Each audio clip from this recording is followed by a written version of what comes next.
Hi, everybody. This is Kate here with Glazer's Camera. I hope you are having a great Tuesday. We're excited today to bring you a topic that I don't think we've done since I've been here doing events with the store. We're going to talk about dragging the shutter, and we have the awesome, fabulous Mistress of Light, Bobbi Lane. Before we get started, I just want to say a couple of announcements, and then we're going to dive right in because I know Bobbi has a ton to share with you. We are open.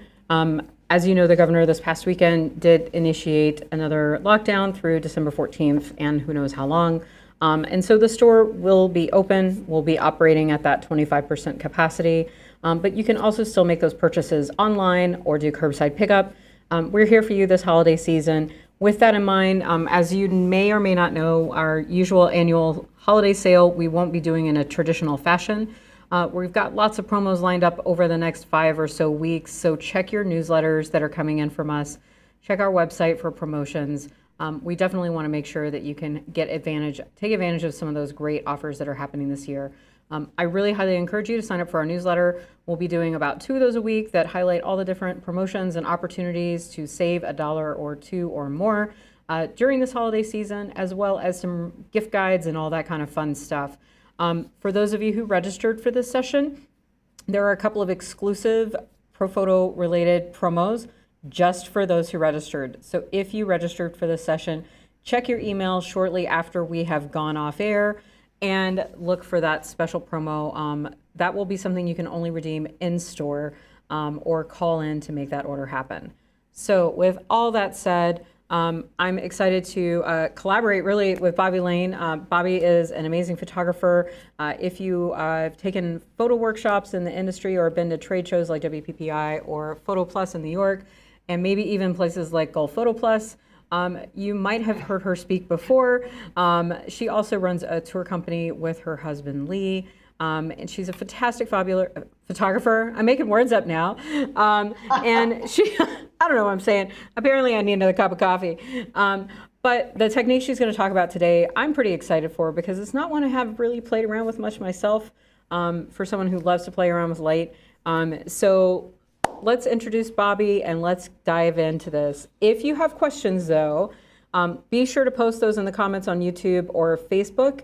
And we'll do some Q&A. There's a couple of sections where she's going to ask and prompt us for those questions, and then we'll do a few more before we wrap up the session at the end. Just don't be shy. This is a great opportunity. So Bobbi, thank you for joining us, and thank you Profoto for making this happen. I hope you're having a great day. I'm glad that I'm glad that I'm a fabulous blah blah blah. Hey, that's a real big compliment. When you're making up words, they are really epic I don't words think typically. anybody's ever said that about me before, Kate. So I'm honored. It's a unique Anyway, experience. thank you for inviting me. I'm really delighted to be here. I have come out and spoken at Glazer's before. It's been a few years now, but I'm certainly happy to be a part of this again and delighted to be working with you. And Glazer's was fabulous. And so I have a lot of information to tell you. This is the way that this is gonna work today. I have a whole PowerPoint presentation to show you, but it's very educational. So I'm gonna be taking you a lot through kind of like step-by-step procedures. So I've got a whole section that I'm gonna go through, and then we'll stop and I'll answer the questions up until that point. But if I start taking questions, then it's like you could be asking a question that I'm just about to explain. So I'm gonna go for a little bit, and then I'll stop, and then we can catch up and make sure that everybody is understanding all the information. So having said that, I am going to go ahead and start my screen share. And then I think Kate, oh, there we go. And yeah. Well, and while you're loading that up, I'm just going to let you know we have people tuning in from Berlin, Lithuania, Belgium, the UK, Michigan, Washington, Pennsylvania. So we have people from all over, and that's really amazing. Wow. So I'm excited for that. Well, hello, everybody. Australia? And, wow, it's tomorrow there. And howdy. And, everything. It's like, oh, that's really great. I'm delighted to have people coming from everywhere. So, all right. So, probably most of you do know who I am. I'm a commercial photographer. I've been a commercial photographer pretty much my whole life. That means that I don't photograph people for pictures to hang on their wall. My work is used as advertising, websites, magazines, a whole variety of stuff. But I'm really a dedicated photo educator. I always tell people that photography is my profession and that teaching is my passion. And that is really true. I really want to be able to give you information that's going to help you become a better photographer.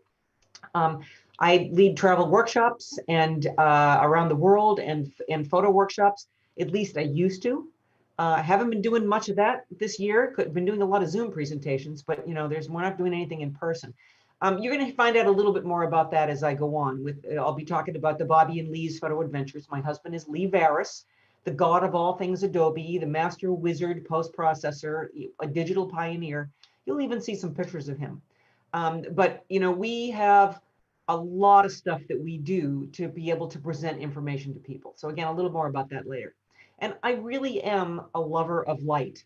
You know, my nickname is Mistress of Light. Kate said that, and I always thought that was really funny. One of my students named me that in the late 90s, and I've just like run with it ever since then. But I love life and I love people. So in all the traveling that we do, I've gone to all kinds of weird places. It's like really great to be able to experience this and make photographs and bring it back and show it to other people so that there's a better understanding of humans around the world. So welcome to everybody who's around the world. I am a Fuji photographer. I will let you know that. I'm a Fuji X photographer.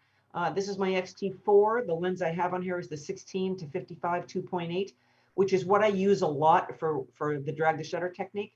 And I shoot with Profoto. This is the A1X up here behind me, but I've also got B10s. I am not here to sell you gear. I am here to give you an education, and I will talk to you about the gear that I use and the reasons why I've chosen what it is that I have. So what we're here to talk about today, we call this dragging the shutter, but basically what we're talking about is balancing light. We're in a situation where you may have some light, but you don't have the light on your subject, or you don't like the light on your subject. So you're then going to augment that by using your artificial light, by using your strobe, whether it's a portable flash or whether it's a studio strobe. And then you have to learn how to balance that. So for example, if you just went outside and you photographed somebody against the sky, your camera would expose for the sky and the person would be silhouetted. And if you expose for the person, then the background would just wash out. So you have to expose for the environment. And then you add the light in to match that. So that's what we're going to be doing here. So as we talk about this first little section here is just to show you some images to give you an idea about what the possibilities are. This is a fantastic technique. And it's one thing to make it accurate. It's another thing to make it effective. So I do all kinds of weird stuff, zooming the camera, which is what I've done here, shaking the camera, doing all kinds of crazy stuff like that, besides just making an accurate exposure. But I'm showing you these pictures here, and we're going to talk specifically about these as we get into the presentation. But I just kind of want to give you the idea that to understand what's possible. See, I teach a lot of technique, but you know, having a great technique doesn't make a really good photo. The technique has to match what the concept of the picture is. So it's always about trying to pull that together. What's the idea? What do you want your viewer to know, to see, to understand, to feel? And then you're going to use your technique to be able to get that idea across. So in this case, you're using light and both artificial and natural and combining them together so that you can get that idea across. And the reason I throw this in here, and I'll talk about this a little later, is that this dragging the shutter technique isn't just about people. You can do it for all kinds of things. So as an example right here, this is my husband, Lee Varus, and I will be talking about this as we go on a little bit. You're going to see a lot of pictures from Venice Carnival. I've been leading a photo tour to Carnival for, this was my 9th year. This coming February would have been my 10th, but there isn't going to be Carnival this year. Obviously, what's going on right now, it's just not possible. So over the years, I have gotten to know a lot of the costumers there and built relationships with them. And I must tell you that everything it's so spectacular that I'm never bored. As many years as I've gone back, I'm still finding ways to do things differently. All right, so I'm going to start off with fill flash. A lot of people don't think about this as in terms of drag the shutter, but basically what you're doing is you're balancing light. So I'm going to take you step by step through this process. So here we are.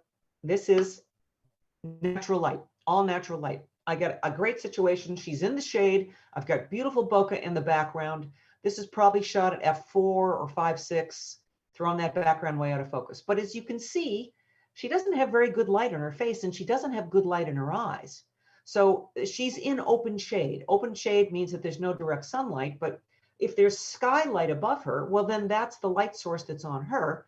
And yes, it's soft light, but when it comes from above, what happens is that it comes down and there's no light in the eyes. So you can see that her nose is lit up and her cheeks are kind of lit up. There's really nothing going on here, and her face is all kind of mottled. So when you do a fill flash, what you do is, now that I have all my little props set up on the stand here, I'm going to take this off and show you what you do. And of course, let me turn this around so that we can get this off of here. Okay, so when you're doing a fill flash. Hey, Bobbi. Yes. Are you going to do a live demo of that? No, I'm just going to show the camera. Okay, can you stop your screen sharing? Yep. So that we can see what you're doing. They can't see me? Not right now. All we see is the screen sharing. Yeah. Okay. Okay. Yeah. So I'm out of the screen share and I've lost my video. So let me pull that back. Okay. So can you see me now? Yes. Perfect. Okay. That's like, can you hear me now? Can you see me now? Exactly. Okay. So when you do a fill flash, the flash must be mounted on the camera and it must be pointed straight ahead. The reason for that is because you're not trying to add light from a different direction. You're not trying to add another set of highlights and shadows.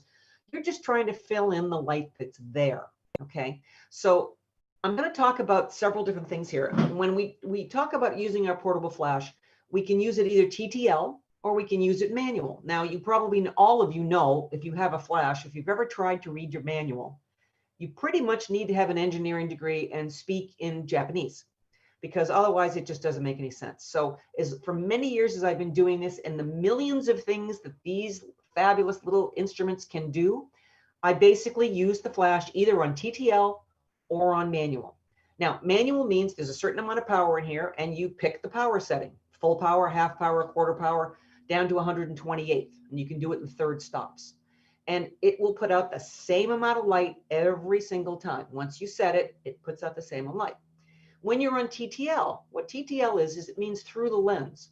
So what's happening here is that once you have the flash connected to your camera, and you must have a flash and camera that talk to one another. So a Nikon flash for a Nikon camera, et cetera, or you can get the off brands. Well, not like Profoto was an off brand, but they don't make cameras that's made specifically for your camera. There's a pin pattern on the bottom of the flash, and that connects to the holes that are on the hot shoe, so that there's a tremendous amount of information that's being shared back and forth here. So the way that TTL works is that all you have to do is pick your f-stop. You just set your f-stop on your camera and set your flash to be TTL. The camera then tells the flash, let's say that you set it to f4.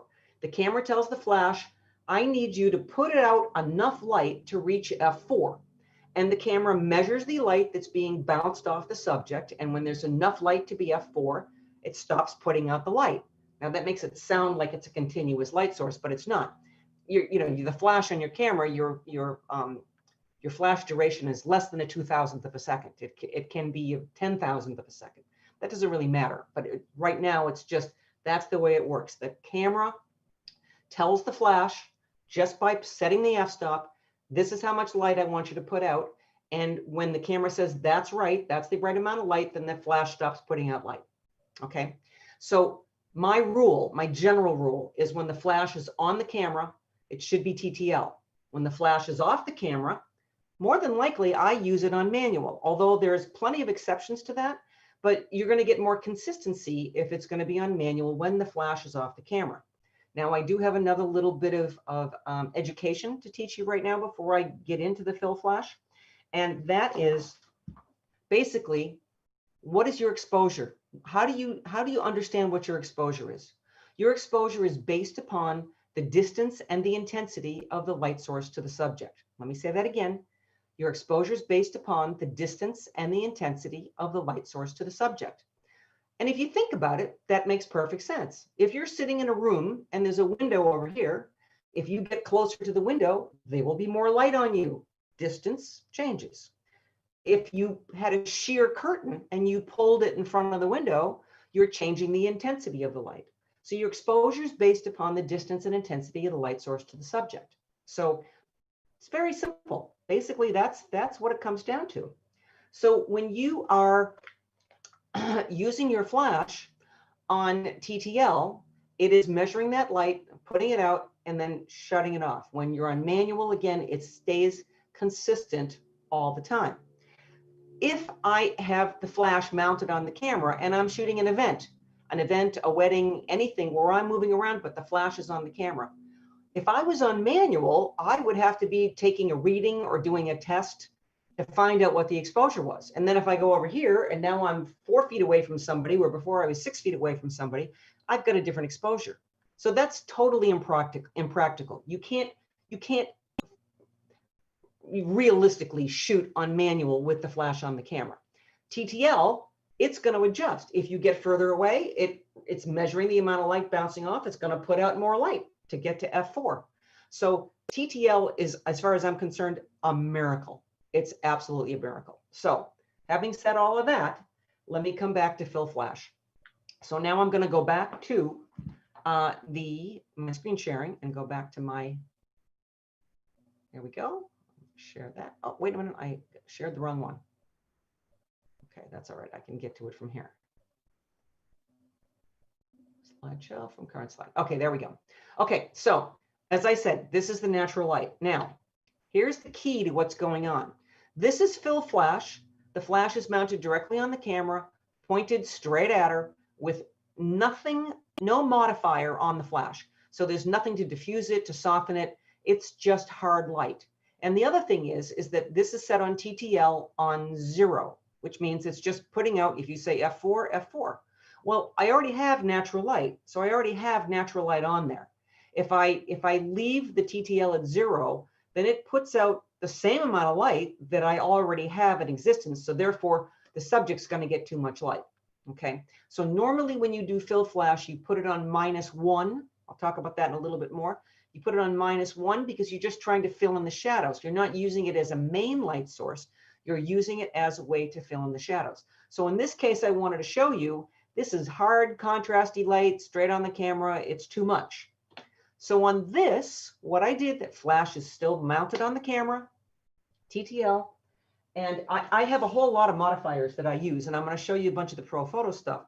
But this is also something that I use. This is the Rogue Flash Bender. Okay, so what you see these blue lines back there, they're kind of stiff. So what you can do is you can bend, hence they call it the Flash Bender. Hey, Bobbi. Do that. Yes. Could you turn your, can you hide your presentation again for us so we can see what you're showing off? Yes, I'm sorry. I'm used to being able to, that people can still see me in the little corner up there. Yeah, it's just, yeah, perfect. Okay, I just keep reminding me, Kate. I'm sorry about that. Okay, no worries. So here's the Flash Bender. So what happens on this is that the camera, it mounts on the flash and it points up into this. And so what happens is that when you bounce light, when it bounces into something white, first up, it's going to soften it. It's going to soften it a lot, but it also spreads out a lot. When you bounce light, the light spreads. Okay, and the larger the light source, the softer the light's going to be. So even if you put a little diffuser, like, you've got those little pop-on diffusers that lots of times they come with your flash. Even if you put that on, it's not really going to do a whole lot. So I put some kind of diffusion on the flash if I'm going to use a fill flash. Okay, so now I can go back to my screen share again. Thank you, Kate. You just got to keep reminding me. No worries. No worries. Okay, so there we go. Now she looks fabulous. Look how beautiful her skin is. She's got a nice catch light in her eye. It looks great. It doesn't look artificial like this last one did, right? It doesn't look like, I can't go backwards. I can only go forwards. And actually, you know what? I have to go back to the other presentation. Sorry. I was sharing the wrong one. I have to go back to this one.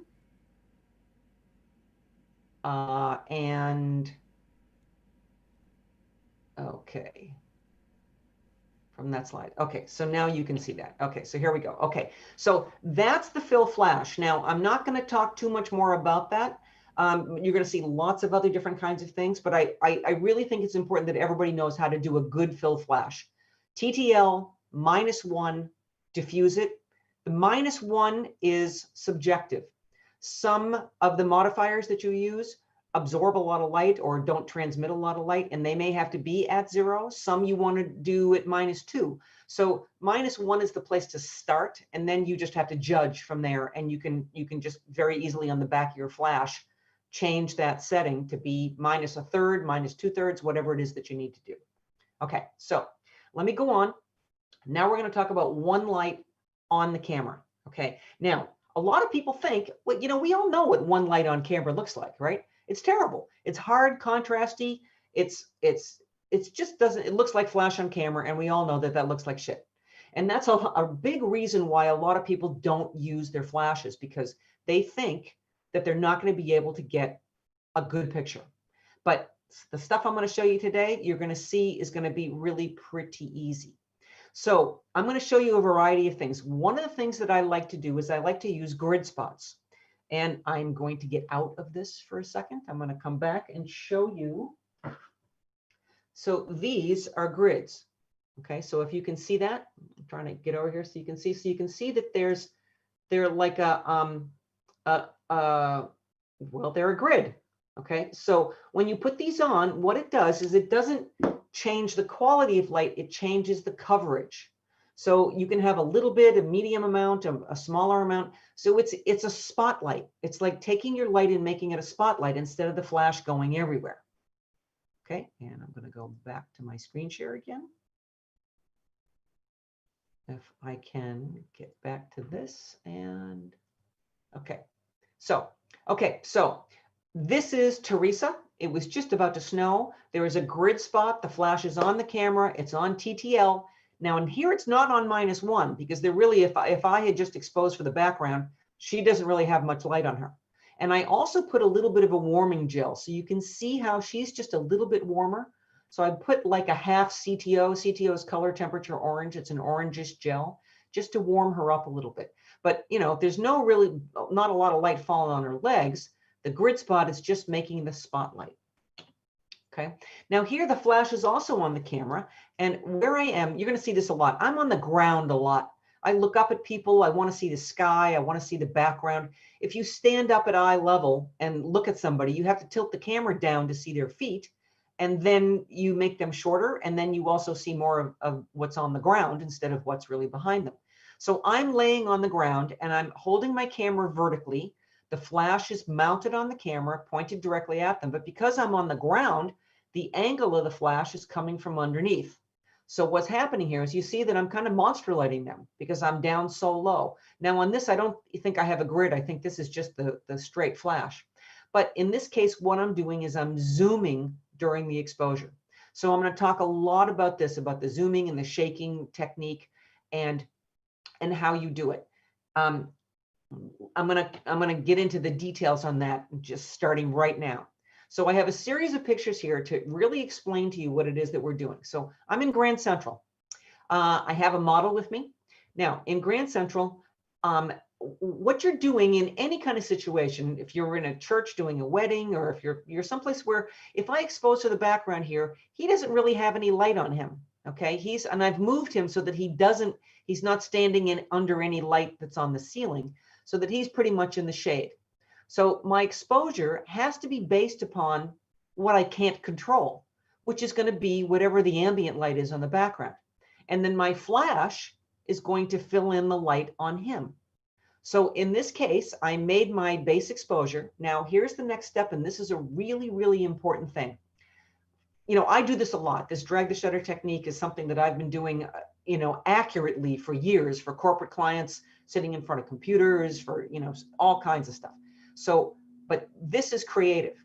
If you're going to do this and you want to use the shaking techniques that I'm going to show you, you need to have a shutter speed of either an 1/8 or a 15th of a second. If you're at a 30th of a second, then what's going to happen is that you don't have enough time to shake the camera to make the background blurry. If you go to a 1/4 of a second, sometimes it's too much and you're going to get too much blur. And again, I'm going to explain a little bit more about that in a second. But right now, let's just say, and I'm trying to recall out of my memory, I believe that I shot this at f4 at a 15th of a second. So, so the f4 is for the background, and I kind of want the background a little darker. Now, here's another clue, is that when you are using your flash, the f-stop controls the amount of light from the flash. It controls the exposure for the flash. Your shutter speed is going to control the amount of light in the background. Obviously, I can only have one f-stop and one shutter speed. So let's say that I know I want to do the technique about shaking the camera. So I say, okay, I want to shoot it a 15th of a second. So what I do is I put the camera on manual exposure, and I set the shutter speed to a 15th, and then I point it at the background, and I change my f-stop until that little needle comes into the 0, telling me that, yes, that's the correct exposure. And then I take a picture of the background. Now, once I have that, I may like it a little lighter or darker, so I can change the shutter speed a little bit, okay?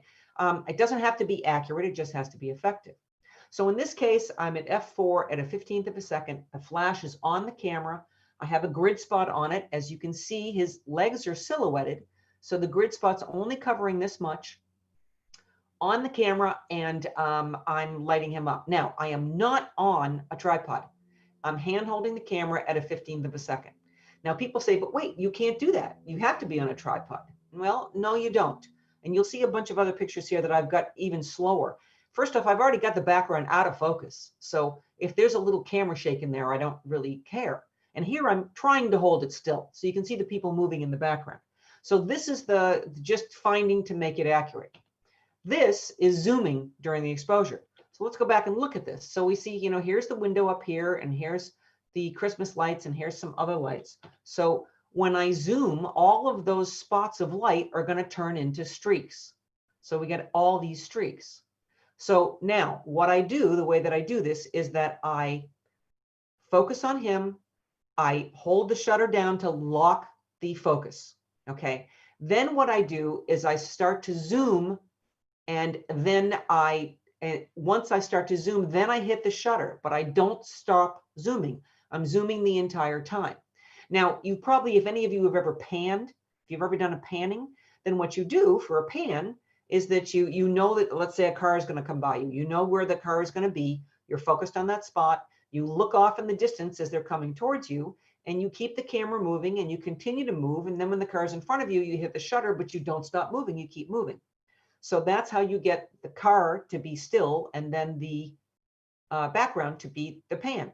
So this is the same thing. Now, because the flash duration is so quick, where the flash hits, that's going to freeze. Okay. So the only thing that's blurring is the background. If he wasn't standing there and I didn't have a flash, I would just have a zoom picture. I would just have these streaks of light. So that's why I'm combining the two here. Okay. I'm lighting him. I'm exposing for the background. And then I am on TTL, which the camera tells the flash, give me this amount of light to light up my subject. So this is a zoom. Now, the other thing about this is that I zoom in and I zoom out. I zoom slow. I zoom fast. Every situation is a little bit different. So I can't give you the perfect formula. I mean, every time I do this, I shoot a lot of images trying to find what's going to work. And I have to stop and look at each one and say, okay, that was too fast of a zoom. I got to slow it down a little bit. Or it wasn't enough zoom. I got to speed it up a little bit. So you have to look at it and judge, and then you can modify what action you're going to take based upon what you see. So this is a zoom. This is a shake. So in this case, I am just shaking the camera. Again, I lock the focus on him. I start shaking the camera, and then I hit the shutter, and I'm continuing to shake during that time. This is a spin. So I actually start, again, lock the focus. I start with the camera tilted a little bit, start to spin it, and while I'm spinning, again, hit the shutter, keep the camera moving. So I'm getting like a circular motion that's going on here. Okay. So there's just some basic stuff about how all that works. Okay. Now let's talk about, why do we do this? Okay. What's an effective photograph? So here I am in Grand Central. Again, I'm still in Grand Central. I have another model. And what happens in Grand Central? Well, normally, not during the pandemic, but normally there's hundreds and hundreds and hundreds of people that are scurrying from one place to another. They're moving. They're trying to get to their trains. They're trying to get to work. They're getting off the trains. So here I have her sitting down, looking at her phone. She's just trying to be still, figuring out what's going on, and the chaos is around her. So again, I have the flashes on the camera. It's the grid spot to just light up, basically her. And you can see the people moving in the background and the zooming. So people are moving and the zooming is happening. So it feels very chaotic. This is a ring flash that's on the camera. The ring flash mounts right onto your lens. And what this is, all those squiggles of lights there are Christmas tree lights. So I put up a pole and I hung the Christmas tree lights from it. And, they're just like a little spot of light. This was about a 1 second exposure. So I had to focus on her. We had to turn out all of the overhead lights. And then I started shaking the camera and hit the shutter so that the ring flash lights her up, and all the shaking of the camera takes those points, those little bulbs, and turns them into all of these squiggles. So I quite often travel with Christmas lights because I never know when they're going to come in handy. In this case, what I was doing is I kind of wanted to make it feel like she was at a party or at a disco or something like that. So just a lot of energy. Okay, now another thing that I use is Magmod makes a Fresnel attachment. Now, if you're not familiar with Magmod, I'm sure the Glazers can help you out with this. They can help you out with any of this gear, obviously. The Magmod is kind of like it's a big heavy duty piece of rubber with heavy magnets in it. And they have grid spots, and they have a diffusion dome, they have a bounce, and then they also have this long throw Fresnel. So Lee and I go down and we teach at the Florida Birding and Photo Festival in St. Augustine every year in August. We didn't go this year, but hopefully we're going to go next year. So we do a horses on the beach at dawn, and we've gotten to know these people really well, and we just love going down there and working with them. So this is, now you're going to see another shot in a minute where the horse is running. So I got a long lens on. I'm not trying to be close to the horse or the rider because I don't want the horse splashing sand and salt water onto my camera. So I'm going to stay further away. Therefore, I need to have my flash to be able to throw it further. It needs to throw further. So the Fresnel actually kind of concentrates the light and points it straight forward. And again, the flash is on the camera. It's got to be on the camera, so it's pointing right directly at it. Now, because of the way the horse's eyes are, it totally lights up their retina, so it's a little spooky there. But if I was this far away with just the regular flash, I may not have enough light to be able to get that to light up. So here's an example of that. So here we have her running, and you can see I've got a little pan going on. So you see how the lines are blurring. So again, I knew that this is where she was going to be. I was pre-focused, focus was locked, or I was on manual focus. And I start tracking her, and I start panning, hit the shutter and keep on panning. Okay, so I just love this. I mean, you can see that the flash has frozen the water. It's frozen the legs, frozen her, but we've got a little bit of the light blurring through the edges of this. So, that's it. This is another example. Here's another one. Now, this is another question that I get a lot. People say to me, well, do you use front curtain sync or rear curtain sync? I'll tell you that about 90% of the time or more, I use front curtain sync. The reason for that is because when the flash goes off when I hit the shutter. If I'm doing like a 1 second exposure and I hit the shutter, I'm getting the blur, but I don't know where my subject is going to be at the end of the exposure when the flash goes off. So the difference is that which direction the blur is going to go in. This was front curtain sync. And in this case, I should have done rear curtain sync because you see that the blur is in front of him. So, so again, what happens is the flash is going to lay down light on the sensor, and then the other light, the natural light, is going to blur through that as the camera is moving. So you see the front of the horse is blurred, the front of him is blurred. If I had done a rear curtain sync in this panning situation, then all of this blur would be behind instead of in front. So, but otherwise, 90% of the time, I am doing front curtain sync. So here's an example of the cars in Cuba. And I'm panning, and I have the flash on the camera. This is the one that I really like because this pink that's right here, this is another car that you're going to see in a minute that's a pink car. But there's all these lights in the background. So I was across the street from where this is, well, you'll see this in a second, across the street. And I knew, the cars were coming. I was pre-focused. I was on manual. I would start looking as they came in, and when they get to be in front of me is when I'd hit the shutter. Flash goes off, lighting up the car, but I'm still panning during that. So the car is frozen, and then I've got the light blurring in the background. And you can see this was our trip to Cuba a couple of years ago. And there's the pink car. So, and this is all my crew. We went cruising around in convertibles after going up to a concert one night. It was really a blast. Okay, so I got a couple more shots here, and then I'm going to explain something else, and then I'm going to take questions. So now, Venice Carnival. Okay, so people come from all over the world to experience Carnival. Venice Carnival, you know, they invented it. They're the ones that invented Carnival. It is Tuesday. It's Fat Tuesday, which is the French word for, you know, or Mardi Gras is the French word for Fat Tuesday. It's the day before Lent. So it's the last chance that everybody gets to party before they have to give everything up for Lent. So, you know, it's based upon whenever Easter is. It's the 6 weeks before Easter. And I've been there in early February, and I've been there in early March. But the costumers come, again, from all over. A lot of them come from Germany and from France, but they do come from all kinds of places. And these people come back year after year after year, and they spend thousands of dollars on their costumes. Let's just take a look at her.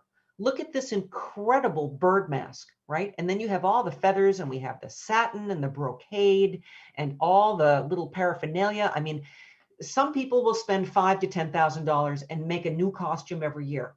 Some people will bring two costumes each year so that they're not always wearing the same thing. And they come because they want to be photographed. They want to be photographed, and they want the pictures. So what happens is the costumers will go out to San Marco Plaza and on the Grand Canal before dawn. They'll be out there. We go out there at 6 o'clock in the morning. So, and at 6 o'clock in the morning, there could be 10 costumers and 10 photographers, or 50 costumers and 100 photographers. There could be all kinds, but they know that only the serious photographers are going to be coming out before dawn, and that they will be bringing their lighting equipment.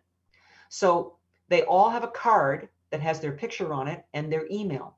And you ask them for their card, then they know that you know what you're talking about, and they will work with you. So you can guide them, you can ask them to pose or do certain things. But you'll have more than one photographer around. There will be, I mean, I've had anywhere from 5 to 15 people all shooting at the same time, working with one of the costumers.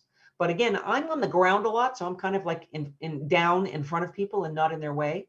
I like to have the sky or the scene in the background and not the bottom. So we try to look out for each other. You know, everybody wants to get a picture. I don't want to get in somebody's way. So in this case, the sun was just coming up, and she was getting ready to leave. So the costumers show up at 6 o'clock in the morning, and a lot of them leave between 7:30 and 8, because by 8 o'clock in the morning, all the tourists come, and all they want is selfies, right? That's all they want. So all the serious photography is done once we get past dawn, and then we have the nice early morning light. So this is with the grid spot, and I'm balancing to the light in the sky. But in this case, I'm at my sync speed, which is about 250th of a second. And that's where I'm going to get into talking about my sync speed in a minute. So right here, you can see how dark it is. Okay, now, of course, my exposure is based upon my shutter speed for my scene.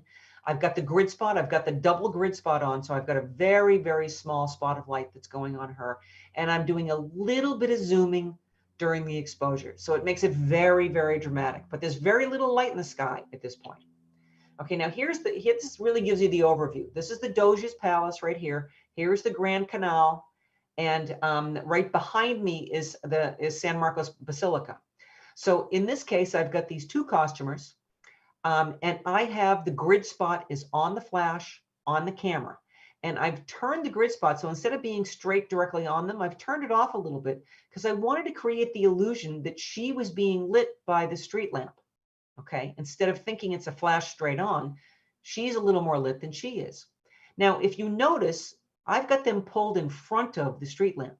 If I had them underneath the street lamp, then they would have all of this light on their faces as well as my flash. I want to light them with my light. I don't want them to be lit from above with the street light. So I see these people back here, they're directly under the street light. And a lot of costumers, they hang on the poles and stuff. I don't like that. I always try to get people out of that. But you can see here's a bunch of photographers back here, everybody's shooting. I've got a couple of people behind me who are shooting, but And this is actually really early. You can see that there's very, very little light in the sky, but there's some. I've got a little bit of a moon here. And this is probably, you know, you're constantly changing. You got your balance between your ISO, your shutter speed, and your f-stop. So when I get out there really early in the morning, my ISO could be 1600, 1200, 1000. And then as it gets lighter, the ISO comes down. And again, if I'm trying to do the technique about, you know, making motion, then I have to balance to find out if I want to shoot at a 15th of a second, then I have to balance my ISO and my f-stop to be able to give me the 15th of a second. So here's a zoom. This is a long corridor where there's lights hanging behind. So I have the grid spot on them. So again, it's a hard contrasty light and it's on the camera, flash on camera. So I'm doing that little bit of zooming back there, probably at about a 15th of a second. Okay, now this one is an 1/8 of a second, and I know that because I can see that I've got a lot more streaking going on here. Again, I have the grid spot on the camera, and I am just zooming during the exposure. And again, I got to shoot a lot of stuff just to keep trying stuff. Okay, now this one, you can see that there's a little bit of a pan going on. So you see how it's kind of like a little bit of a diagonal line. So instead of shaking or zooming, I'm kind of panning this. And this was shot with the flash bender that I just showed you. So she's got really nice light on her. She's covered top to bottom, and it's very pretty light. Okay, now this is something that I love to do. And people don't think about this. Remember, everything I'm showing you right now in this section is about flash on the camera, TTL. Okay, all TTL, one flash on the camera. Now, does she look like she's lit by a flash? No. So you see what's going on here in this little roadway here. It's all concrete. You see a wooden door right here, but just to the right of that wooden door is another concrete wall. So I have my flash on the camera, but instead of pointing at her, it's pointed at the concrete wall. So when I point at that wall, what I'm doing is I'm illuminating a very large area, like a 4-foot or 5-foot area of the concrete wall. I've turned it into the concrete wall is now the light source. The flash illuminates that, and then that bounces back. It's like, imagine the flash bender, but increase the size until it's 4 or 5 or 6 feet big. And now what I get is this beautiful soft light that is even head to toe. I mean, look at that beautiful quality of light that's on her. And I got great light in the eyes. And I pick up all these nice little shines from this. So it's really a beautiful thing to do. Now, I could bounce off of a brown door, but the color would be a little warm. So bouncing off a concrete or a white wall or even a warm colored wall, there's nothing wrong with that to warm it up a little bit. Okay, so I'm going to get out of the screen share because now I want to teach you something else. Because I mentioned this a little bit earlier about sync speed. Okay, so what does that mean? Okay, your synchronization speed is the fastest shutter speed that you can use that when the flash goes off, the second curtain hasn't begun to close. So now I'm about to do some really low-tech demonstration for you. So here we go. This is right here, if you can see this. Maybe I shouldn't use the shiny side. I'm going to use the white side. Okay, imagine that this is your sensor. Okay, so this is, sorry, get a little here. Pull that up a little, hang on. Okay, so here's my sensor. Now, the way that your camera exposes is you have 2 curtains. You have a curtain that opens and you have a curtain that closes. Okay, so if you're shooting at a 1-second exposure, and I'm exaggerating, this stays open until a second has passed, and then the second curtain will close. And of course, the faster you set your shutter speed, the faster this is going to happen. So if you were shooting at a 500th of a second, it actually is kind of like going like this. So it's almost like it's scanning across the sensor instead of the whole thing being open. So when you're using your flash, when in the process of your shutter being open, does the flash trigger? The flash is triggered when the first curtain clears the sensor. That's when the flash goes off. So your sync speed is the fastest shutter speed that you can use, that when the first curtain clears, The second curtain has not begun to cover the sensor yet. So the sensor is completely open when the flash goes off. If your camera syncs at a 250th of a second and you mistakenly set it to a 500th, then this is what happens. Flash. So when the first curtain gets across, the second curtain is partially covering your sensor. So you're going to get a black line that's going to go all the way across here. It's not going to be exposed. So you can use anything slower than your sync speed, but you can't use anything faster than your sync speed unless you get into high-speed sync. And quite honestly, I'm not going to get into high-speed sync in this demonstration, in this presentation. We're talking about dragging the shutter. We're talking about slowing it down instead of speeding it up.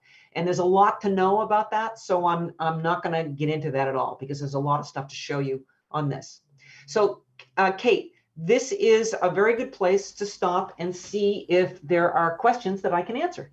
We have a few, so you just stop me when I've asked too many, and we'll keep going because there are several that came in. There's a couple that I answered, but I figure we'll just kind of dive into these.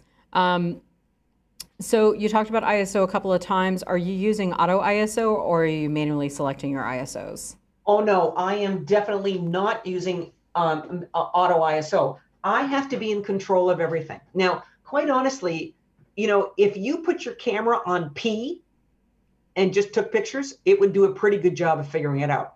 And you could do that and then set it on manual. Look at what those settings are. Set it on manual, and then you can control it from there. But I want to control it. So I want to be able to control, again, if my shutter speed, if I want my background to be darker, I go to a faster shutter speed, or lighter, go to a slower shutter speed. I want to be able to control that and not have the camera control that. Now, again, remember, your camera is always looking through the lens and trying to figure out where middle gray is. It's trying to give you an exposure from middle gray. So if I take a picture, like imagine me right here, and this was a white wall behind me. Okay. Now the light that's on me is constant. I'm not moving. The light's not moving, but I've got a white wall back here. Well, if you see all of this, the camera may say, wow, there's a lot of light there, close down. Okay. Or if this is a black wall, it's the same thing. But if I came in and just did a headshot of me like this, okay, and I got a good exposure, and then I zoomed out and saw the big white wall behind me, the camera would change the exposure. So, which is the reason why when we get the flash off the camera, manual is better. Once you have the camera, excuse me, not the camera, the light. When you have the light, constant distance from the subject, you've got a correct exposure, then the camera can move in tight, can move back. You're going to have the same amount of light every time. So again, I need to have control over this. I need to have control over the ISO, the shutter speed, and the f-stop that controls the strobe. I'm the same way. All the control, all the time. Yes. Or as much as I can. What metering mode are you typically using? You know, I like to use center weighted. Center weighted seems to work the best for me. That's what I use more than anything else. Okay, and then so you've talked a lot about one light. Do you ever dive in and do more than one light, or are you going to talk about that next? I'm going to get to that. The next part of this, I'm going to get into flash off camera and then multiple flashes off camera. So I am going to get into all of that. Yes. Okay. And then, so one other question, and then we're going to keep going, is when you're changing, so they're talking about the TTL function and how it allows you to control the fill flash. You can't really control specific areas. You're using your modifiers and maybe reflectors or placement of the light, or like the spot grids that you talked about, to really kind of help direct that light. Correct. Yeah. Okay, cool. I think we got his question answered too. All right. I say, let's go back. And it sounds like we should have it sorted. So you should be able to just keep your screen presentation on, and we can control having you show up on the screen. So I think we've got that figured out. If that hasn't been the case, I'll let you know again. But we should be good to go on that. So that means you can keep your screen sharing enabled, and then we can highlight you when you are showing stuff. You can see me. Okay. Yes. When I talk about stuff. Okay, good. Yeah. Okay. All right. So, I did it again. I have to share it from a different way. I have to share it from here and do that. And wow, it went all the way back. Okay, let me get back to where I want it to be. Right here. Okay. And from there. Okay. So now, if you notice in some of those pictures, the background was orangish because lots of times the lights that are in the background are tungsten lights. So your flash is daylight, so it's bluish light like daylight and tungsten light is orangish. So there's, again, the difference between making something accurate and making something effective. So in this case, we're going to go right here to Lee. So this is about making it accurate. So I have a Profoto with a silver beauty dish that's lighting him. And I have a silver reflector that's just out of camera that's catching that light and bringing it back right here on his ear so that this doesn't go totally dark. Now, we were in a gallery. This was actually a demonstration I was doing about balancing light. And we had this gallery, so I wanted to have him like he's the artist. But since they weren't his pictures, I don't really want to see the pictures, so I wanted to blur them out. So what I did was I put the light on him, and I actually remember this. I was at an 1/8 of a second at f8. Strangely enough, it was 8 and 8, which is probably why I remember it. To be at an 1/8 of a second in order to expose properly for the background, I needed to have the f-stop be at f8. So I set, and I'm on manual on my flash. So I did a light meter reading and adjusted the power on the flash until I had the correct amount of light on him to be f8. Sorry, I didn't mean to go backwards there. So you can see that I'm kind of shaking the camera a little bit. So you can see like the frames here aren't even straight. So I'm kind of panning a little, I'm kind of shaking a little, I'm doing a little bit of both there. So, however, if I had done this without making this correct, then all of these lights in the background would be orange. It would all be orange on the walls back here. You've all been to gallery shows. You know, they've got all those little tungsten spotlights, those little halogen tungsten spotlights that are lighting up each individual picture, right?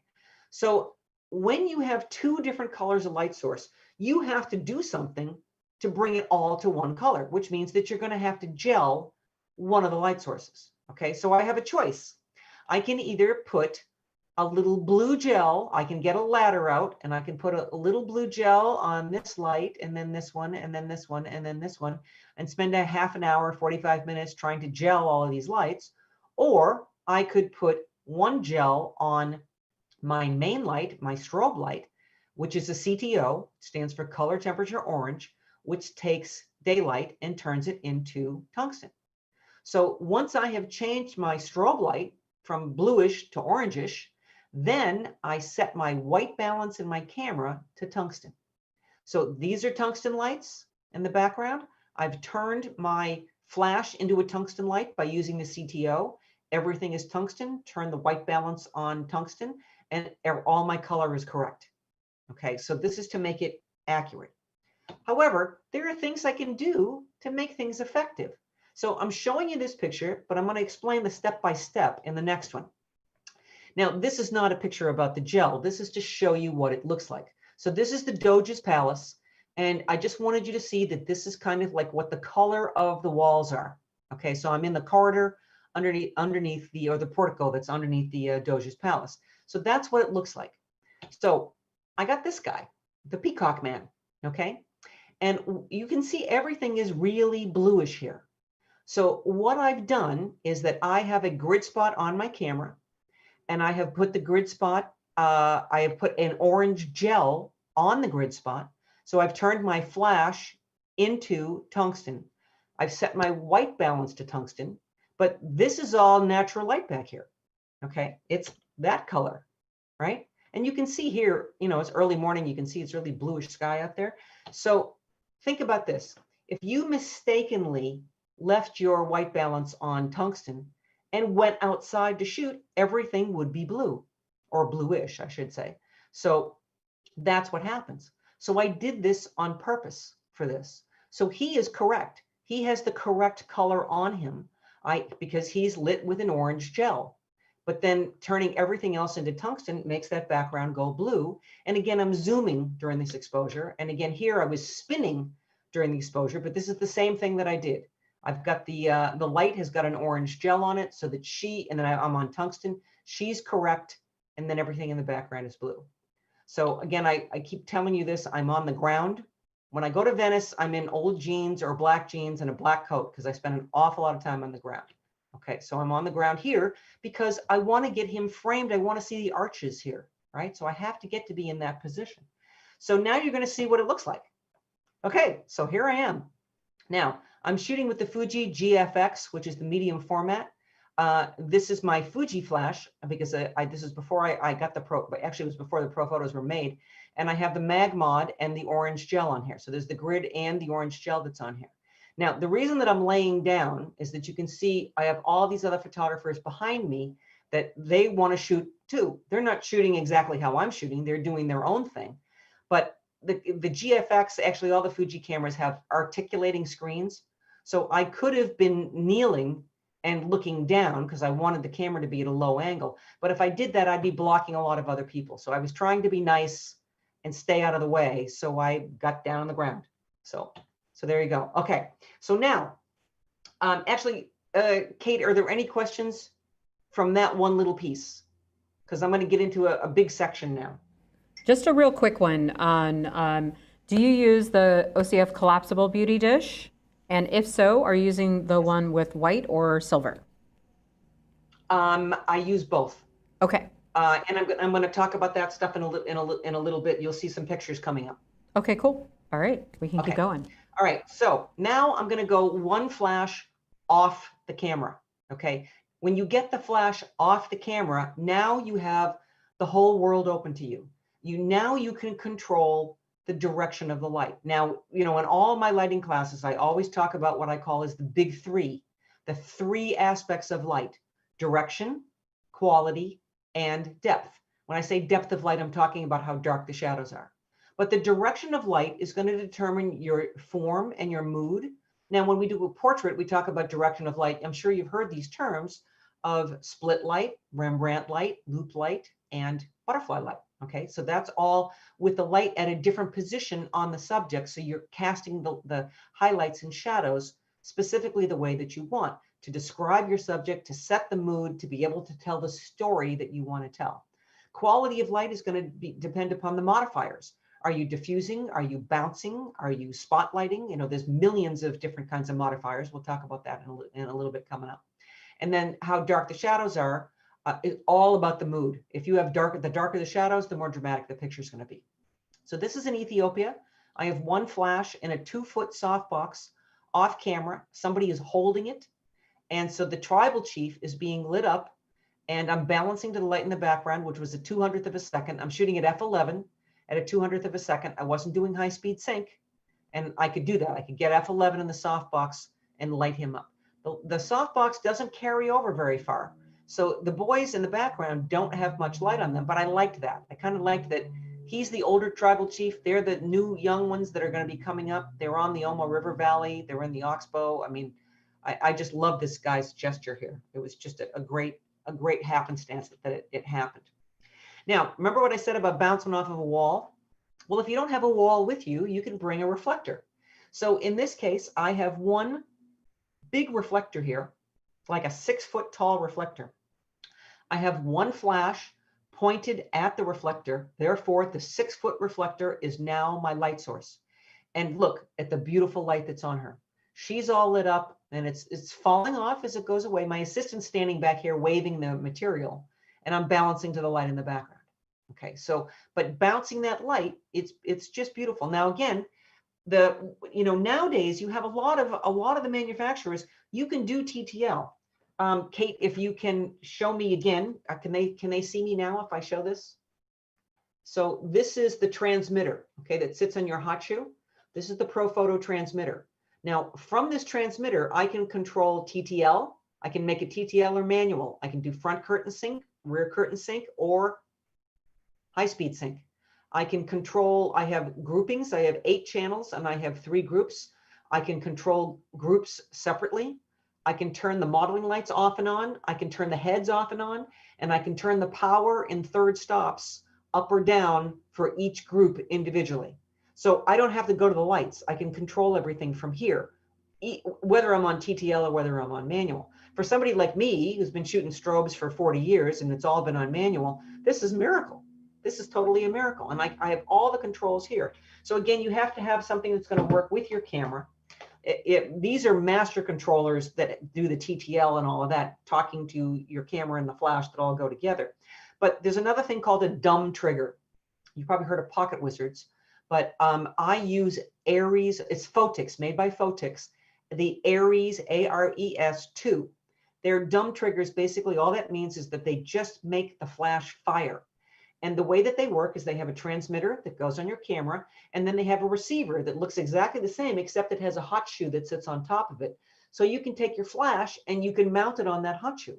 So that means you could have a Nikon flash, a Canon flash, a Profoto flash. You can have anybody's flash and make it fire on manual, except for Godox. They all have a center pin, and Godox's center pin is a little off center. So when you're using Godox, you can't mix and match flashes. You can only use the Godox. So, so that's for the dumb trigger. They're a lot cheaper than having to do all of this other stuff, but it's only on manual. So, okay, so here is, again, I'm going to take you step by step. This is a one at a time. So in this picture on the left here, okay, I have the flash off the camera. This is my Profoto, and it is on TTL, and it is got a grid spot on it. And you can see right here, my shutter speed is so fast that the sky is black, but mine perfectly exposed. So in this case, let's say that I'm shooting at 5.6, I would assume that I had forgotten to set my sync, or forgotten to take it off my sync speed. So it was probably a 250th of a second. So the background's going to go completely dark. So here you can see this, some light starting to come up in the sky. This is probably an 1/8 of a second. So it still is the same 5.6. So the light on the person doesn't change. Just slowing my shutter speed down, dragging the shutter, is what's going to give me the light in the background. And again, I got a little bit of a zoom going on here. Okay. And here's doing it the other way. In this case, the sun was coming up. So I wanted to make sure that I had the background exposure first. And then I would match, I would find out. So again, the sun is coming up. I'm seeing it. I probably was at a 200th or a 250th of a second, and probably at about f8, because it's getting brighter, which means then that I have to set the flash to be on f8. And again, I'm using the Profoto, and I can do the TTL off camera. So I just set it to f8, and there's my exposure. Okay, so I'm putting the two in. But I show you these because I want you to understand that this is the natural light, this is the flash, and you're merging them together. Okay, so same thing, flash off camera, just balancing it. In this case here, it wasn't that dark outside. I went to a faster shutter speed to make the background a little darker so that the yellow of her would pop out against the blue, your contrasting colors. Now, doesn't always have to be people. At the birding festival, we went out one morning and we shot with the Rapid Box, which is like it's kind of like a 20 or a 26-inch octa, and you're going to see pictures of that coming up. This is at dawn, so balancing to the light in the background. So I've got some beautiful shots of the owls here, or the birds here. This is in Ethiopia. I mean, sorry, this is in Turkey, and we climbed this mountain at dawn, or before dawn, because these heads used to sit up on top of the mountain, on top of the bodies, and the earthquakes made them fall up. So they just kind of set them there. So we climbed up because normally at dawn, as the light comes up, it hits the heads, right? So it ended up being an overcast day. So I made my own dawn light. I just took the flash, put it off camera, did a short lighting on the two heads, and that was it. Flash off camera. Now, again, it's thinking about the mood. Right? So it's kind of an overcast day, New York City. I put a grid spot on her. This woman is an amazing, she's an actress. She's an opera singer. She's a model. She's an artist. She's incredible.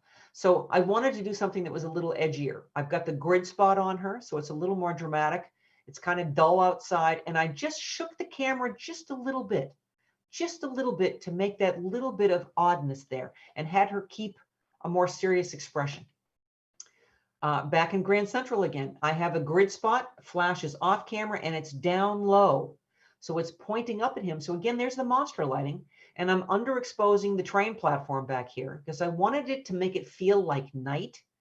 And this is very film noir. I mean, he could be somebody's chasing him, or he's a private detective, or he's making a deal, you know? So this is what I mean about telling your story. A ballerina, and this, I purposely shook the camera while I was zooming because I wanted all of these crazy lines to come out. Again, examples, this is holding the camera still. These are all shot at 1/8 of a second. So even holding at 1/8 of a second, the background is not that blurry. Okay, I'm not really close to the background. So this has got a lot of zoom and this has got a little zoom. So if you zoom really fast, you'll get more streaks. If you zoom just a little bit, you'll just get a little bit of streaks. Okay, more examples, holding the camera still, shaking the camera, and then this is like shaking the camera in a circular pattern. So you can see that they have little lights on their canes. So when I make it in a circular pattern, I get a little round circle there. Okay, this is in Dubai. There's the Burj Khalifa back there. This is the blue hour, shooting at twilight. You know, you've got that certain amount of time. Closer you are to the equator, the less time you have. Further from the equator, the longer your twilight. Again, this is a softbox held just off camera. And that one softbox lights him. And again, I'm hand holding here. I love this. This is Frenchie, the hula hoop girl.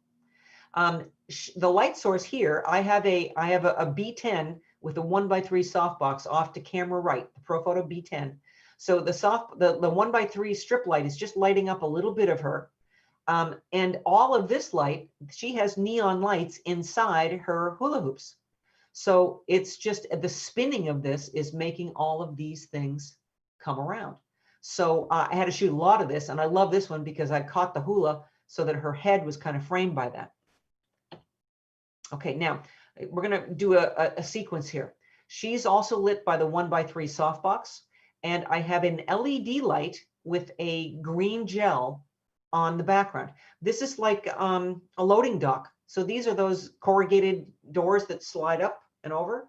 So the green gel in the background, 1x3 on her. Because of the color of her dress, I decided to go for the red background. And then with all of these lines and the way that the light was hitting, during this zoom, everything just seemed to explode. She's got all this wild and crazy pattern, and she has a very angular pose, which kind of goes with all of the lines that are going on in the background. So this is a zoom, and again, I remember this was 1/8 of a second at f8. Okay, so a few from Venice. This is with, I think, with the rapid box. This is the rapid box too. Now, you know, it's the angel of death. So I lit from underneath. You don't really want to make the angel of death pretty. This is definitely, I have the grid spot on the ground directly under his face to monster light Davy Jones locker. Okay, now here I'm shaking the camera a little bit during this. And this is the Profoto. You know, since the A1 and the A1X came out, and I have the controller, and everything is on TTL, I walk around with a small collapsible stand, and I put it on TTL. I look at my person, I decide how I want to light them, put it down, get my background exposure, and then put it on TTL and start shooting. So you're going to see some examples of this. This is also the rapid box. You're going to see pictures of the rapid box coming up. This is another example of underexposing the background because I wanted him to pop out a little more. Same thing here. I underexposed the background so that she would pop up a little more. All of these are one flash off camera. Here, as you can see, the sunrise happening behind. I'm panning the camera. I've got it tilted, but you can see that I've got the blur going on here. Okay, so I'm panning the camera during this. Okay, now here I'm holding still again. A grid spot on her. Okay, so you can see that the light falls off down here. I was very fortunate. We had this one year that just had outstanding sunrises.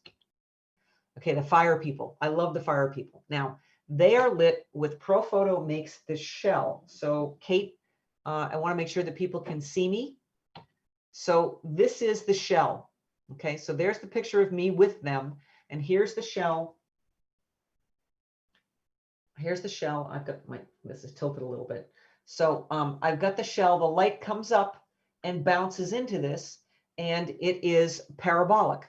So it bounces up into this and it goes out. It's kind of like a mini umbrella, but when I go back to this picture, look, they are lit, both of them, two people with their arms out, lit evenly head to toe with a beautiful quality of light. So I walk around with this thing on a stand and I just plop it down, and my stand collapses very small.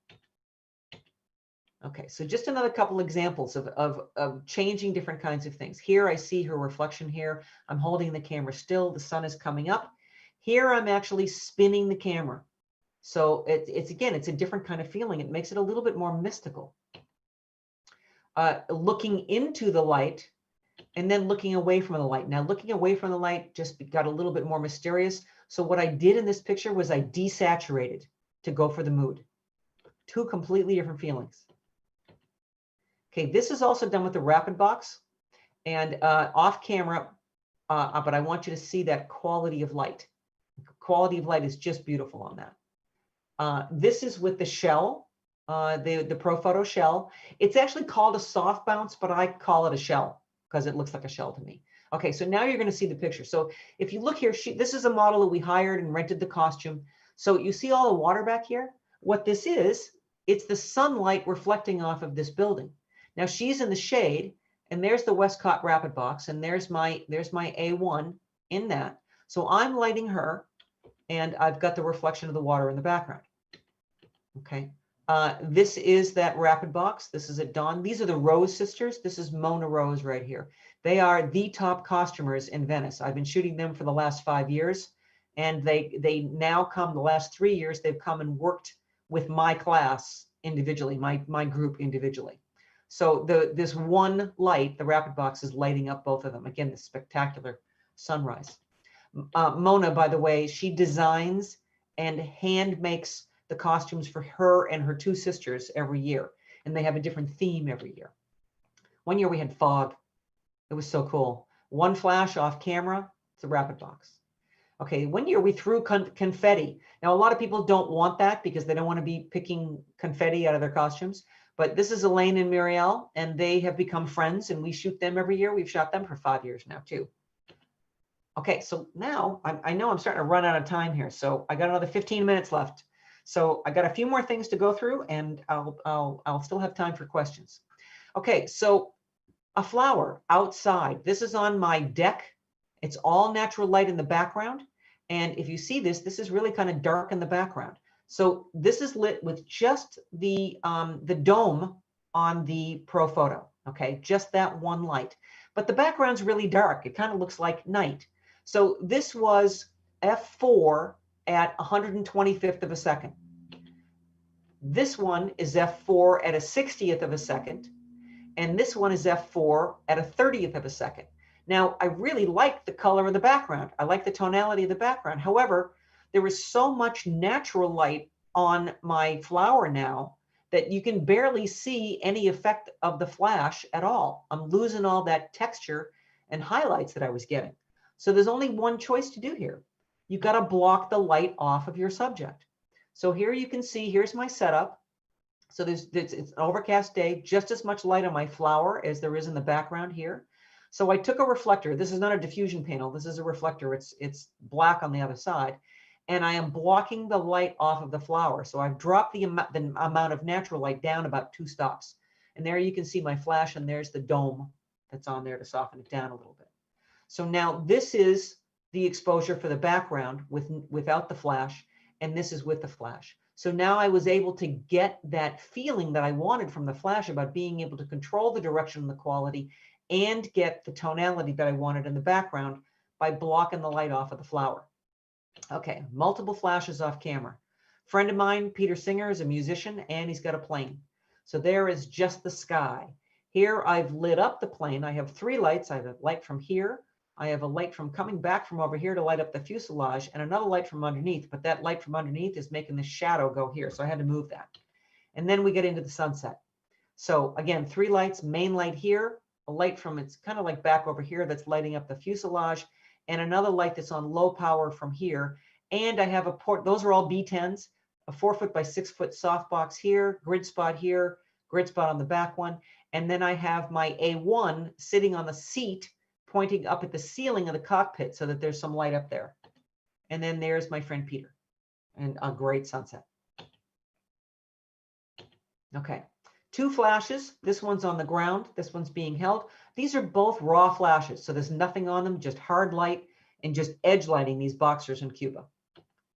Okay, a couple of years ago in Boston, there was an artist who installed these fog installations at several places in parks in Boston. And there was a tunnel in one of them. It was an old ruin in Franklin Park. So we got this actor, we got him all dressed up. There is a Profoto bare head behind here. And then there's a Profoto in the front with the grid spot that's lighting up him. And when the fog goes off, we waited for it to fill up. And as the fog starts to dissipate, then we started to shoot. Okay, this is my fabulous husband. There is that 2-foot octa that's lighting him. This is with the B2s before the B10s and balancing to the twilight. This was a test to shoot this band. So there's an umbrella on all of them, and then he's got a little extra light on him because he's the leader. And then I have 2 portable flashes, one here and one here. And it was basically, I wanted to get a little edge light on them, but I realized when he moved, I'd get the starburst. So I left it like that, and I just retouched out the legs of the stand. And then because the flash freezes action, I had him jump up in the air rather. I have a tungsten light in the background. She's lit with a small softbox from camera right. She's blowing the feathers. So when the flash goes off, that freezes the feathers. But the tungsten light and the slow shutter speed, which in this case, I think it was about a quarter of a second, because I really wanted the feathers to blur. So I didn't correct it. I wanted that kind of orangey light. So they all blur, and then I've got the frozen feathers. So you can start to see there's lots of creative things that you can do. In this case, I have multiple light sources. What can I not control?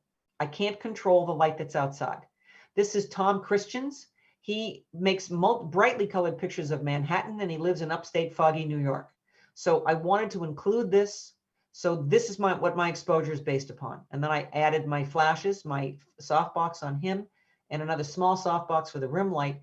And the only way I could control the light on the painting was to move it closer or further. Now, also, I cheated here. There was no way I could put a gel on this light without seeing it all taped up. So I left this to just be tungsten back here. You can see that the wall is kind of orange. And in Photoshop, I selected all the corners and selected the picture, and then I corrected the color in there. Multiple lights in Venice. I've got the rapid box as the main light and a grid spot as the edge light, hair light, hat light. Okay, she is holding fire. It's actual fire. I've got 2 edge lights, one on either side, 2 strip banks, Profoto strip banks on either side, and then she's moving during that exposure. Okay, here we have the Rose sisters again. These are with the B10s. I have the rapid box on one and the 2-foot octa on the other. And then here's the same girl that you saw before. She is actually lit. Well, you'll see it right here. She's got a grid spot on her face, and she's got the rapid box on the side of her. So here that's what the rapid box looks like.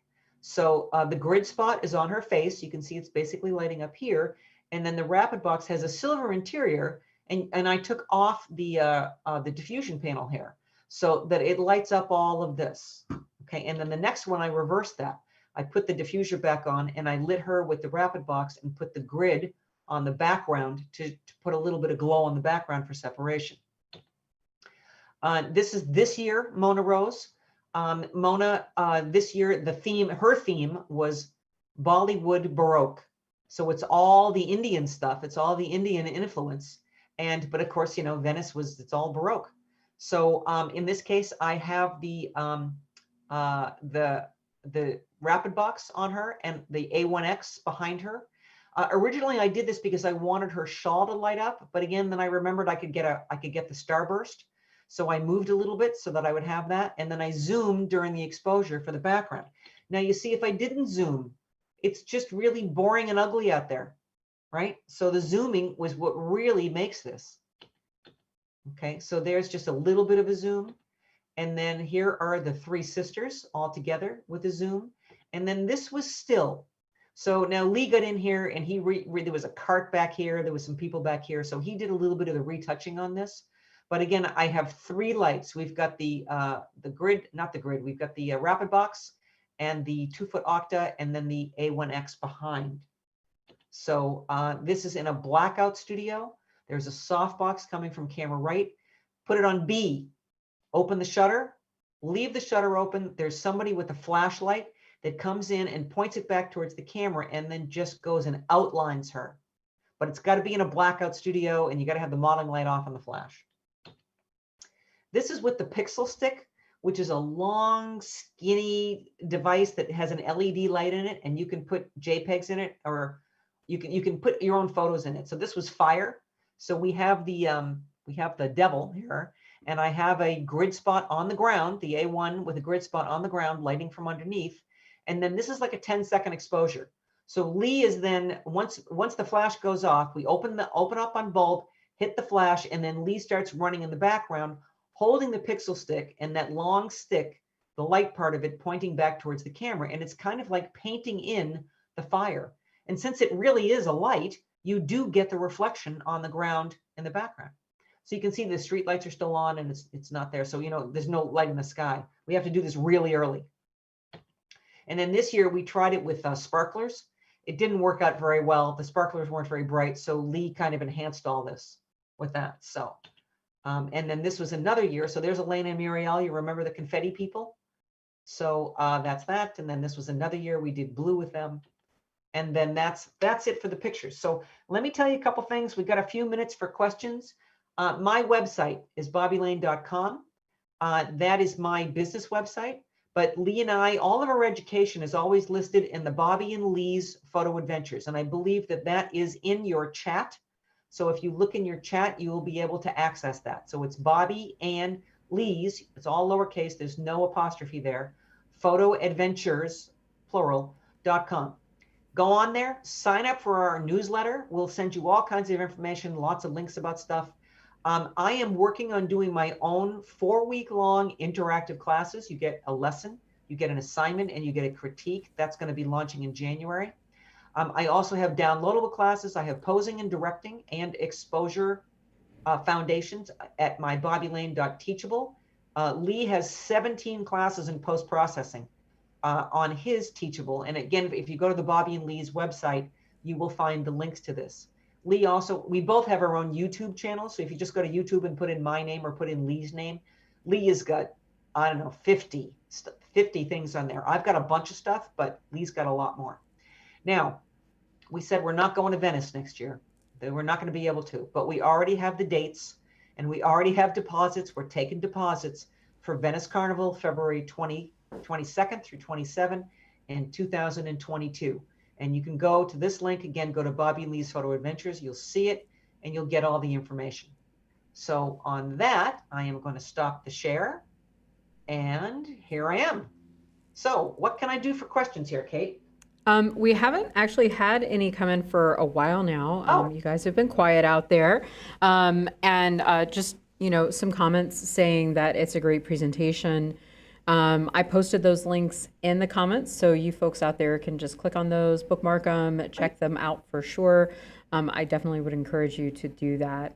So many of us are doing online education during these times, so we can at a minimum get inspired and practice at home in our neighborhoods, maybe with family and friends that we're sheltering in place with, and all of that so that we can continue to hone our skills while we ride this whole thing out.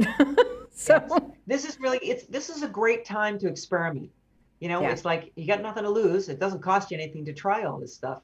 Nope. And that's part of the reason why I showed you. I did it with flowers, I did it with birds, I did it with the cars. I mean, you can do this in all kinds of ways.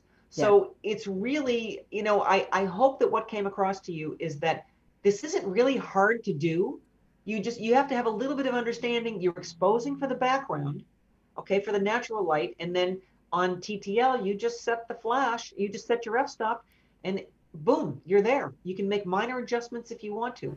By the way, I always suggest that you make your adjustments for the flash on the flash.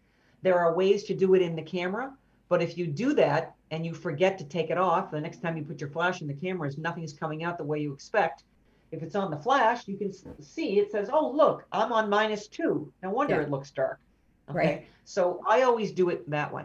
But anyway, I hope that this is really kind of giving you some ideas and then hopefully you can just like go with this, go run wild and start playing with this and learn a lot. The best way to learn is to try stuff and fail and then figure out what went wrong so you can correct it and then you own it and then you'll get really good at it. Right. So, and practice. Just keep trying stuff. Yeah. And I mean, that's definitely so true right now. We're getting into the dark season here in Seattle where it's, dark until 8 o'clock in the morning and then sun sets at 4 or 4:30. So this is a great opportunity to kind of take advantage of that time and experiment and try these techniques, especially as we just had another shelter-in-place order here.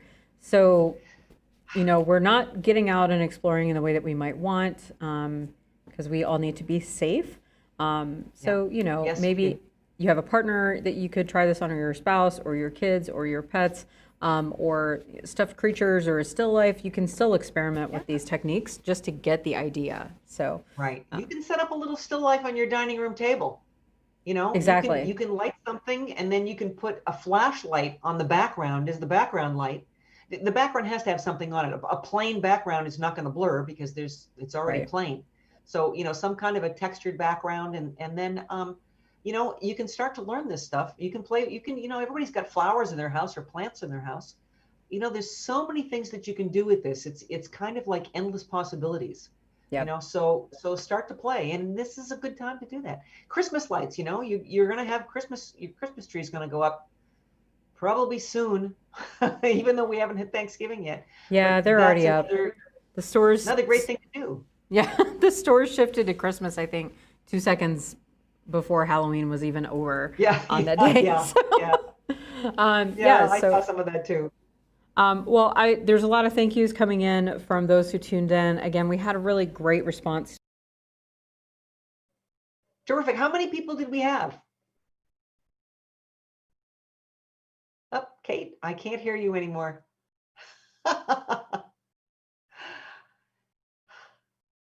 Kate?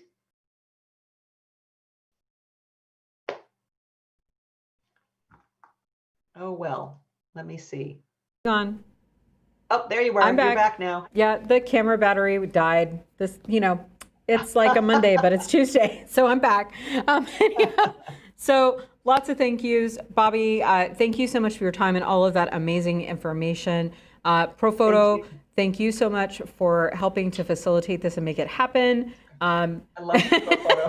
Bobbi loves her A10s and her A1Xs. And if you guys have any follow-up questions, feel free to post those in the comments on the YouTube feed. Send us an email. And we have more programming happening throughout this holiday season. So check out our website, glazerscamera.com/workshops, to see the programming that's happening, everything from light to how to use specific cameras. In December, we're going to do some printing demos so you can make your own holiday cards. Lots and lots of options, lots and lots of opportunities to learn. And like I said, we're also doing our holiday sale a little bit different this year. So sign up for our newsletter to get updates on everything that's going. We're doing a couple of newsletters a week now to highlight all the different promotions that are available through the vendors. And you can buy those online or in the store. And if you registered for this particular session, you will receive a follow-up email in just a little while that has a special promotion. And that promotion can only be redeemed in store, which means if you're not ready to come in, you could call to get that set up and we could get it shipped to you, or you could do curbside pickup. So just know we have options. We're here for you 7 days a week, with the exception of some of those holidays that people are traditionally closed on. So thanks again so much. We appreciate all of your time and energy, Bobbi and Profoto, again, for making this happen. And for all of you guys who tuned in, thank you so much. Thank you. Have a Stay great day. safe, and You happy too. holidays to everybody. Okay. Bobbi, you can hang out in the Zoom for just a second after we I will. go off Okay. here. Thank you to everybody. Thank you.